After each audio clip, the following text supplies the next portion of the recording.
Now take that sentiment and contrast it with Jeremy Hunt, who recently said, you may not know this, if I were to vote again, I'd probably vote for Brexshit.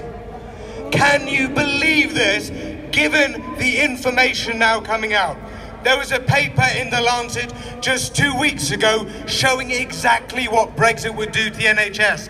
Hard Brexit, soft Brexit, failed Brexit, all hurt the NHS for our staffing, our purchasing, our research frameworks, our cross-border healthcare, our medical innovation, the lot. And yet Jeremy Hunt would say this.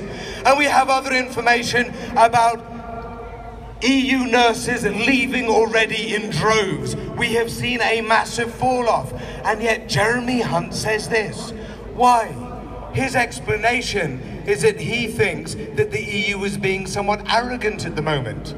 This is Jeremy Hunt, and he's putting his decision-making based on whether he feels slightly affronted rather than his responsibility for a whole public system which is integrated with the community of the countries around us and their citizens too. Is that not daft, I ask you?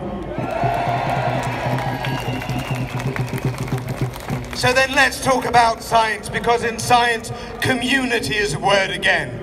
Let's have another cheer for all of our fellow EU citizens and also all of the other foreigners working in our labs up and down this country, making British science stronger.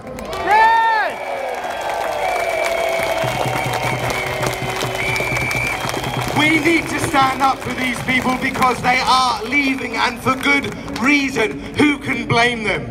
Their rights have not been guaranteed in over a year now. They are not backed up by the politicians who should know better.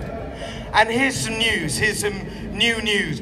The Commission put on the website for Horizon 2020 projects recently a note saying that in the case of no deal, in March 2019, that could mean British scientists and British labs immediately coming off some projects because then they're not in the legal framework, they're not under the ECJ, we're not participating in free movement, and they don't know what the guarantees for the citizens are.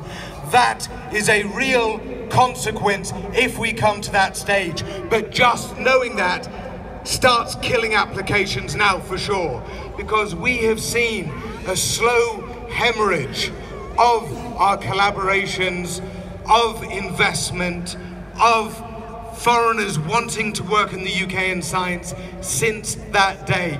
Britain suddenly went from being cool to not being cool.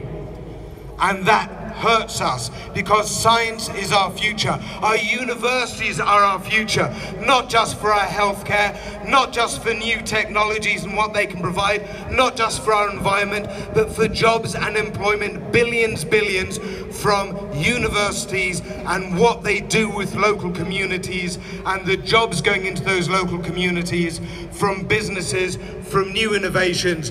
We need that framework to build a stronger British future. So let's hear it for our university.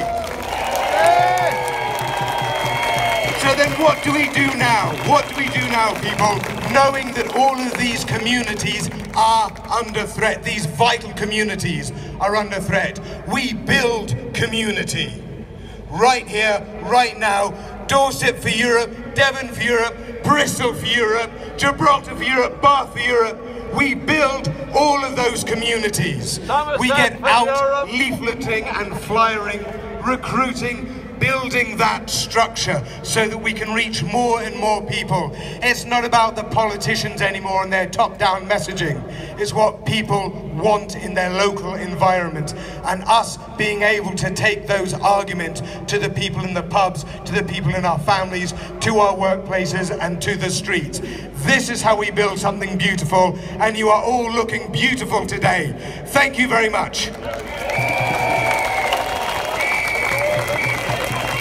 Thank you, Dr. Mike Galsworthy.